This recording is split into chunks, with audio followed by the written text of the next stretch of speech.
अब हम बात करते हैं दिल्ली एनसीआर यानी कि दिल्ली नेशनल कैपिटल रीजन। तो नेशनल कैपिटल रीजन की हम बात करें तो इसमें 3 राज्यों के जिलों को शामिल किया गया है। वो राज्य कौन कौन से हैं? पहला है उत्तर हरियाणा, उत्तर प्रदेश और राजस्थान। हालांकि राजस्थान की सीमा दिल्ली से नहीं लगती है, लेकिन उसके बावजूद भी राजस्थान के 2 जिलों को एनसीआर में शामिल किया गया है। तो अब हम देखते हैं कि किसके कितने जिले हैं। तो हरियाणा के 13 जिले हैं जो एनसीआर में आते हैं, उत्तर प्रदेश के 8 जिले हैं वो एनसीआर में आते हैं और राजस्थान के 2 जिले एनसीआर में आते हैं। अब कौन कौन से जिले हैं हम याद करते हैं। ऐसे तो 13 जिले याद करने में बहुत समय लग जाएगा, तो इसीलिए हमने एक ट्रिक बनाई है। वो देखिए ट्रिक क्या है। वो ट्रिक है हरियाणा के जो जिले हैं उनके लिए हमने ट्रिक बनाई है। गुरु मेष में पाप झरके भाप जात, गुरु मेष में पाप झरके भाप जात। फिर से हमारे साथ बोलो, गुरु मेष में पाप झरके भाप जात, गुरु मेष में पाप झरके भाप जात, गुरु मेष में पाप झरके भाप जात। क्या बोलेंगे? गुरु मेष में, मेष समझते हो ना, जहां पे खाना वाना मिलता है। जैसे भी आप पुलिस की लाइन में जाएंगे, पुलिस लाइन में जाएंगे या पीएससी वाहिनी में जाएंगे या आर्मी कैंप में जाएंगे तो वहां पर मेस चलते हैं या कॉलेजों वगैरह में मेस चलते हैं। ठीक है, तो वही वाला मेस है। गुरु मेष में पाप झर का मतलब समझे झड़ना, निकल जाना। तो क्या है? गुरु मेष में पाप झर के भाप जात, गुरु मेष में पाप झर के भाप जात। तो ये हरियाणा के जिले हो जाएंगे। कैसे? तो गुरु से देखिए क्या है, गा गु से हो जाएगा गुरुग्राम। फिर आता है रा से हो जाएगा रेवाड़ी। गुरु मेष मां से हो जाएगा मेवात। फिर उसके बाद आता है सा से हो जाएगा सोनीपत। उसी तरीके से दूसरा माह है तो हो जाएगा महेंद्रगढ़। फिर पा माने पानीपत। फिर दूसरा पा हो जाएगा पलवल। फिर झा से हो जाएगा झज्जर। रा से हो जाएगा रोहतक। का से करनाल, भा से भिवानी, फा से फरीदाबाद और जा से जिंद। और ये ताज जो है वो एक्स्ट्रा में है। ठीक है, तो ये 13 हो गए। 1 2 3 4 5 6 7 8 9 10 11 12 13। तो 13 जिले हो गए ये हरियाणा के जो एनसीआर में शामिल किए गए। फिर से एक बार ट्रिक बोलिए। गुरु मेष में पाप झरके भाप जात।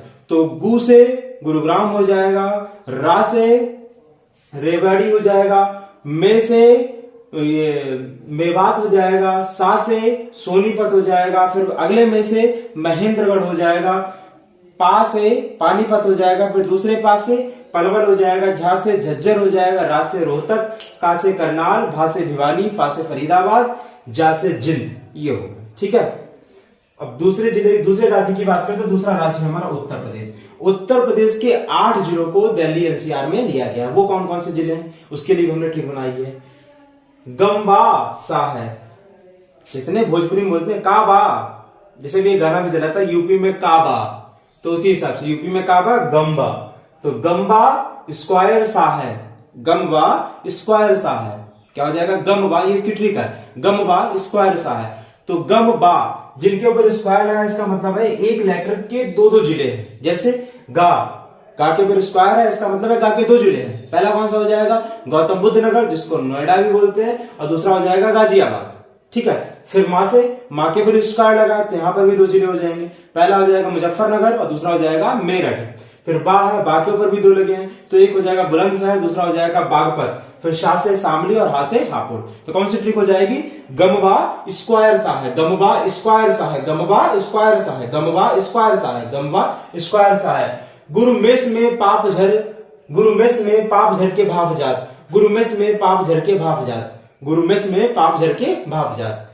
ठीक है, ये हो जाएगा हरियाणा के। और गमबा सा है, गमबा स्क्वायर सा है, गमबा स्क्वायर सा है, ये हो जाएंगे उत्तर प्रदेश के। वही राजस्थान के 2 जिले हैं अलवर और भरतपुर। कौन कौन से? अलवर और भरतपुर। हालांकि राजस्थान की बाउंड्री नहीं टच होती दिल्ली से, लेकिन उसके बावजूद भी 2 जिलों को एनसीआर में शामिल किया गया है। आप इसके मैप को भी देख सकते हैं, जो हमने दिल्ली एनसीआर का मैप आपके सामने आ रहा है, आप उसमें इन जिलों के लोकेशंस को भी देख सकते हैं। ठीक है, हरियाणा के 13 जिला और उत्तर प्रदेश के 8 जिला और राजस्थान के 2 जिले। इसका मतलब है कुल मिलाकर के 23 जिले हैं जो दिल्ली एनसीआर में आते हैं।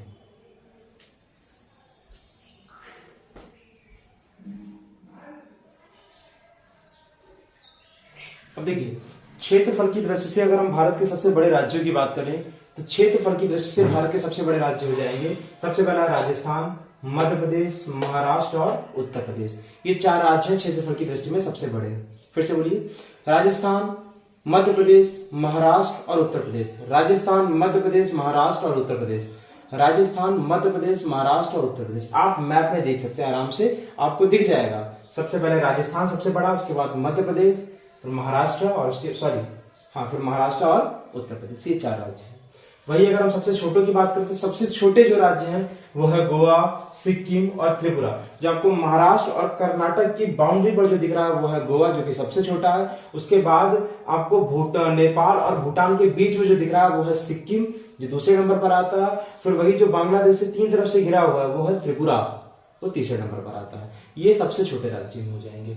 भाई अगर हम यूनियन टेरिटरी में बात करें तो सबसे बड़ी जो यूनियन टेरिटरी क्षेत्रफल की दृष्टि में है वो है जम्मू कश्मीर, और दूसरे नंबर पर आता है हमारा लद्दाख। आप मैप में देख सकते हैं सबसे बड़ा जो यूनियन टेरिटरी है वो कौन सा है, जम्मू कश्मीर है, दूसरे नंबर पे है लद्दाख। अगर हम वही सबसे छोटी यूनियन टेरिटरी की बात करें तो सबसे छोटी यूनियन टेरिटरी यानी कि केंद्र शासित प्रदेश जो है वो लक्षद्वीप हो जाएगा।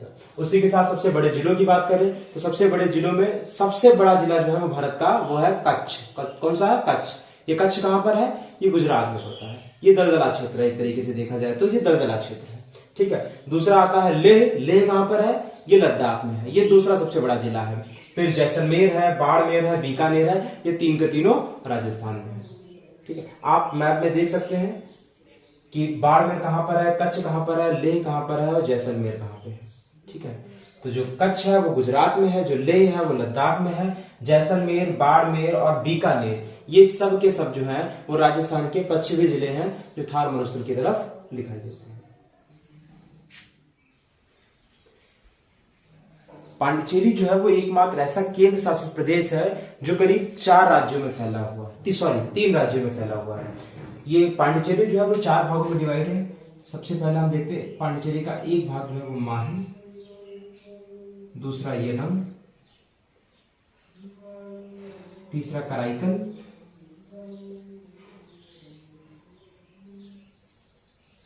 और चौथा खुद पांडिचेरी या पुदुचेरी,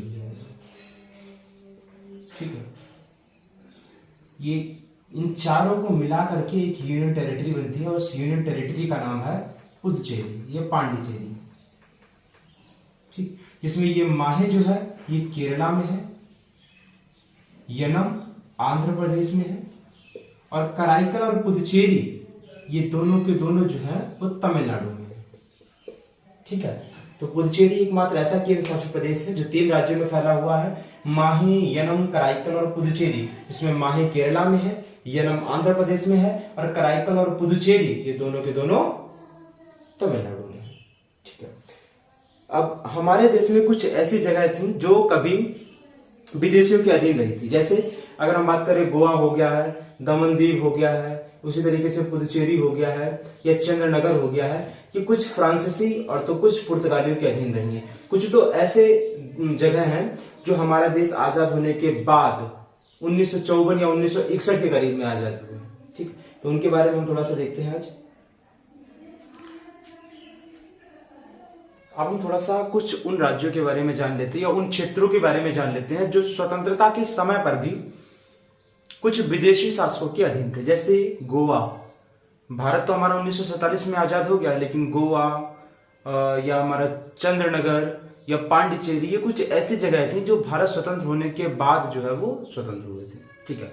इनमें कुछ शक्तियां थी, एक तो पुर्तगीज और दूसरे जो थे वो फ्रेंच थे। तो पुर्तगाल के अधीन कौन कौन थे, देखिए दादर नगर हवेली ये भी पुर्तगाल के अधीन था, दमन दीव ये भी पुर्तगाल के अधीन था, और गोवा ये भी पुर्तगाल के अधीन था, ठीक है। इनमें दादर नगर हवेली जो है ये 1954 में पुर्तगालियों से मुक्त हुई, और वहीं दमन और दीव 1961 में, और गोवा भी 1961 में। उसके साथ साथ चंद्रनगर और पांडिचेरी ये 2 क्षेत्र जो थे वो फ्रांसीसियों के अधीन थे, जिनमें चंद्रनगर तो भारत स्वतंत्र होने से 1 साल पहले यानी कि 1946 में फ्रांसीसियों से आजाद हो गया था, लेकिन पांडिचेरी जो है वो 1954 में फ्रांसीसियों से आजाद हुआ है, ठीक है। और आपको जैसा कि हम पहले भी बता चुके हैं कि पांडिचेरी जो है वो वर्तमान में तो 4 भागों में डिवाइड है, जिसमें एक कराईकल, यनम, माहे और खुद पुदुचेरी या पांडिचेरी है, ठीक है। इसमें कराईकल, यनम और माहे ये तो फ्रांसीसियों के अधीन थे, लेकिन जो पांडिचेरी था, ओरिजिनल पांडिचेरी जो वर्तमान में स्वतंत्र पांडिचेरी है, वो नहीं था, ठीक है।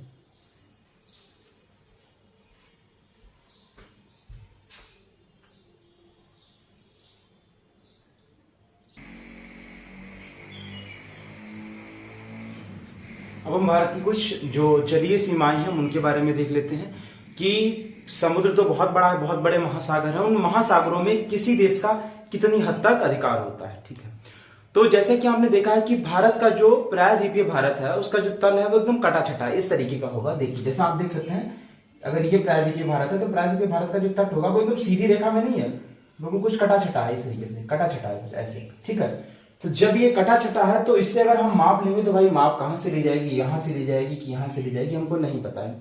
तो उसके लिए हम क्या करते हैं, इसके दोनों तरफ जो है वो समुद्र या महासागर वगैरह कुछ भी है। ठीक है, ये भारत है तो आप देख सकते हैं एक तरफ अरब सागर और दूसरी तरफ बंगाल की खाड़ी है। तो देखिए माप करने के लिए क्या करते हैं, हम एक काल्पनिक रेखा मान लेते हैं।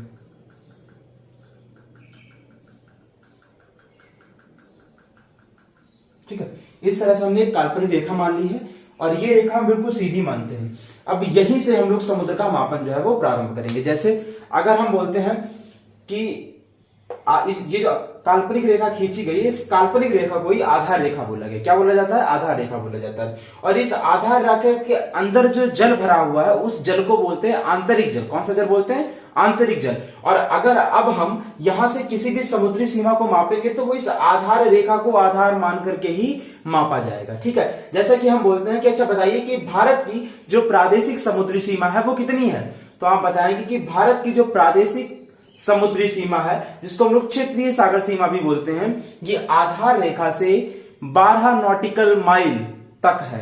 आधार रेखा से 12 समुद्री मील को अंग्रेजी में बोलते हैं नॉटिकल माइल।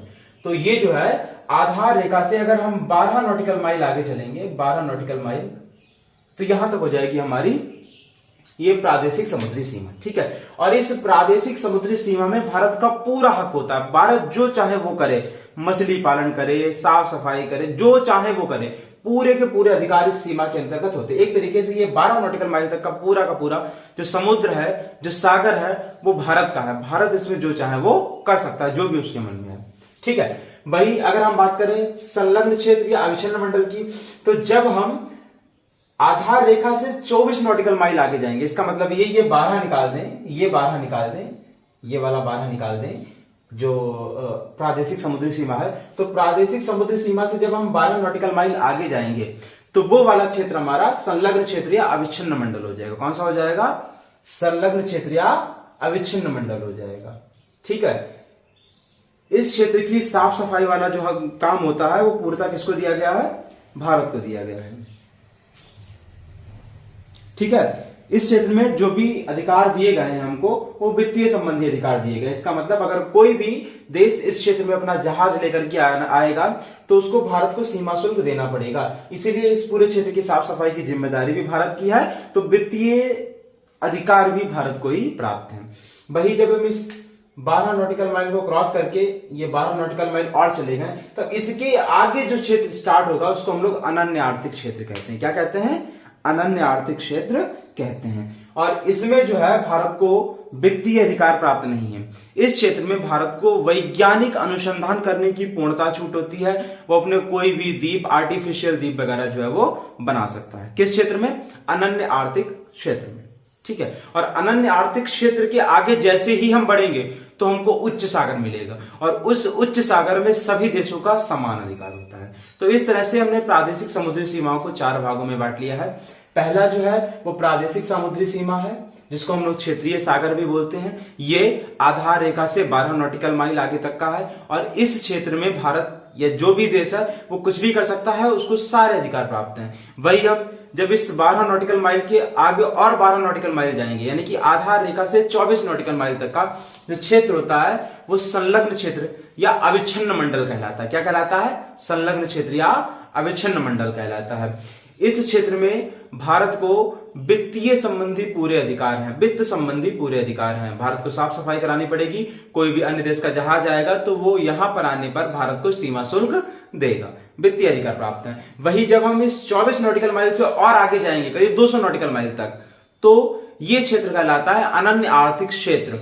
तो इस क्षेत्र में भारत को वैज्ञानिक अधिकार प्राप्त है। इसका मतलब है कोई भी वैज्ञानिक अनुसंधान वो इस क्षेत्र में कर सकता है या किसी भी द्वीप का निर्माण इस क्षेत्र में कर सकता है। तो ये है, और जैसे ही हम इस अनन्य आर्थिक क्षेत्र को क्रॉस करते हैं तो वो बाकी का जो भी सागर बचा है वो उच्च सागर कहलाता है, और उच्च सागर में सभी देशों को समान रूप से समान अधिकार दिए जाते हैं।